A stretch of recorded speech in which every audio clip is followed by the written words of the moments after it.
Hello everyone. ఈరోజు మనం landmark judgements ఎలా చదువుకోవాలి, వాటి యొక్క ఇంపార్టెన్స్ ఏంటి, మనం మార్క్స్ స్కోర్ చేయడానికి అనేది తెలుసుకుందాం. అయితే ఒక చిన్న ఎగ్జాంపుల్తో మనం డిస్కస్ చేసుకుందాం. రీసెంట్గా మనకి మ్యారేజ్ ఈక్వాలిటీ మీద ఒక జడ్జ్మెంట్ వచ్చింది. Marriage equality, right to marriage అనేది ఫండమెంటల్ రైట్ కాదని, ఎల్జిబిటీస్కి రైట్ టు మ్యారేజ్ అనేది లేదని చెప్పేసి మనకు ఒక జడ్జ్మెంట్ అనేది వచ్చింది. అయితే దీన్ని మనం ఎలా చదువుకుంటాం, ఈ యొక్క జడ్జ్మెంట్ వచ్చినప్పుడు ఈ జడ్జ్మెంట్ని మనం ఎలా చదువుకోవాలి అనేది ఈరోజు నేను మీకు ఎక్స్ప్లెయిన్ చేస్తాను. ఫస్ట్ థింగ్, మనకి 1861లో ఫస్ట్ టైం అనేది హోమోసెక్షువల్ రిలేషన్షిప్స్ని ఐడెంటిఫై చేసి ఆ హోమోసెక్షువల్ రిలేషన్షిప్స్ అనేవి క్రైమ్గా కన్సిడర్ చేసేసి వాటిని క్రిమినలైజ్ చేశారు. అప్పటి నుంచి 2018 వరకు కూడా మనం హోమోసెక్షువల్ రిలేషన్షిప్ని ఒక క్రైమ్ లాగానే చూసాం. అయితే 2018లో ఏమైంది? 2018లో ఒక జడ్జ్మెంట్ ద్వారా మనం హోమోసెక్షువల్ రిలేషన్షిప్స్ని డీక్రిమినలైజ్ చేసాం. అయితే 2018లో అలాంటి ఒక ల్యాండ్మార్క్ జడ్జ్మెంట్ రావడానికి reason Naz foundation versus government of Delhi అనే కేసులో 2009లో హోమోసెక్షువల్ రిలేషన్షిప్స్ని డీక్రిమినలైజ్ చేశారు. That was the first step. ఆ తర్వాత అయితే 2013లో సురేష్ కుమార్ కౌశల్ అనే ఆయన నాస్ ఫౌండేషన్ మీద కేసు ఫైల్ చేయడం అయింది. ఆ కేసులో జడ్జ్మెంట్ ఏమని వచ్చిందంటే, హోమోసెక్షువల్ రిలేషన్షిప్స్ని డీక్రిమినలైజ్ చేయటం కుదరదు, ఆ రైట్ పార్లమెంట్కి ఉంది కానీ కోర్ట్స్కి లేదు అని చెప్పారు. అండ్ హోమోసెక్షువల్ పీపుల్ అనేవాళ్ళు ఒక స్మాల్ ఫిక్షన్ ఆఫ్ పీపుల్, వాళ్ళ కోసం ఇలాంటి ఒక జడ్జ్మెంట్ అనేది ఇవ్వటం కుదరదు అని చెప్పారు. అలాగే section 377 of IPC which makes homosexual relationships a crime. ఆ section it is not discriminatory అంటే మనకు ఒక రైట్ ఉంది కదా, article 19 right against prohibition of discrimination అనేది, which is right against discrimination. So ఆ ఆర్టికల్కి అగైనెస్ట్ ఏమీ కాదు అని చెప్పేసి ఈ 3 పాయింట్స్ కింద ఈ కేసులో మనకి డీక్రిమినలైజ్ చేసింది.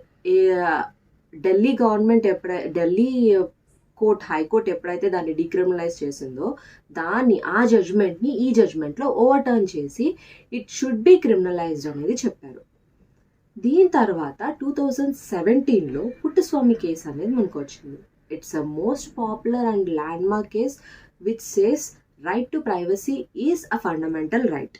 రైట్ టు ప్రైవసీని ఎప్పుడైతే మనం ఫండమెంటల్ రైట్స్లో ఇంక్లూడ్ చేసామో ఈ జడ్జ్మెంట్ ద్వారా, అప్పుడే 2013లో మనం ఏదైతే జడ్జ్మెంట్ సురేష్ కుమార్ కౌశల్ వర్సెస్ నాస్ ఫౌండేషన్లో 377 డిస్క్రిమినేటరీ కాదు అనుకున్నాం కదా.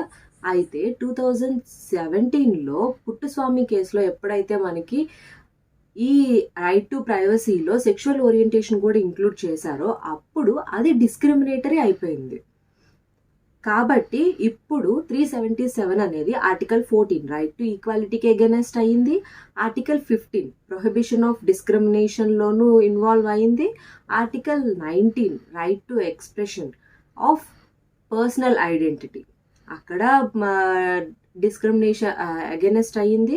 అలాగే right to life and Liberty article 21 దానికి కూడా అగైనెస్ట్ అయింది. సో ఈ ఆర్టికల్స్ ఫండమెంటల్ రైట్స్కి అగైనెస్ట్గా ఉంది కాబట్టి వెంటనే 377లో హోమోసెక్షువల్ రిలేషన్షిప్స్ని డీక్రిమినలైజ్ చేశారు, Navtej Singh Johar versus union of India అనే కేసులో. సో ఈ కేసు తర్వాత మనకి ఇప్పుడు 2023లో Supriya Chakraborty and others versus union of India అనే కేసులో మనకి రీసెంట్గా వచ్చిన జడ్జ్మెంట్. అయితే ఈ కేసు అసలు ఎందుకు వచ్చింది?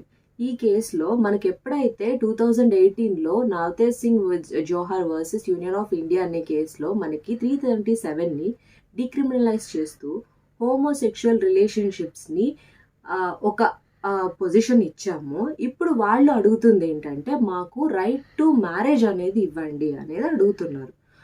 రైట్ టు మ్యారీ అనేది ఇవ్వాల్సి వస్తే దాంతోపాటు రైట్ టు అడాప్షన్, మెయింటెనెన్స్, ఇలాంటి ఎన్నో ప్రొవిజన్స్ అనేది వాళ్ళకి ప్రొవైడ్ చేయాల్సి ఉంటుంది. మనకి అలాంటి ప్రొవిజన్స్ అనేవి ఎందులో ఉన్నాయి? ఫస్ట్ హిందూ పర్సనల్ లాస్, ముస్లిం పర్సనల్ లాస్, అలాగే స్పెషల్ మ్యారేజ్ యాక్ట్, ఇలాంటి వాటిల్లో మాత్రమే మనకి ఆ ప్రొవిజన్స్ ఉన్నాయి. అయితే ఆ ప్రొవిజన్స్లో మనకి హోమోసెక్షువల్ రిలేషన్షిప్స్, హోమోసెక్షువల్ కపుల్స్కి సంబంధించిన మ్యారేజ్కి రిలేటెడ్ లాస్ అనేవి మనకి సపరేట్గా లేవు. సో ఇప్పుడు దాన్ని మనం యాక్సెప్ట్ చేయాలి అంటే ఒక లా అనేది ఫామ్ అయిపోతుంది, కానీ కోర్ట్కి లాస్ చేసే రైట్ లేదు.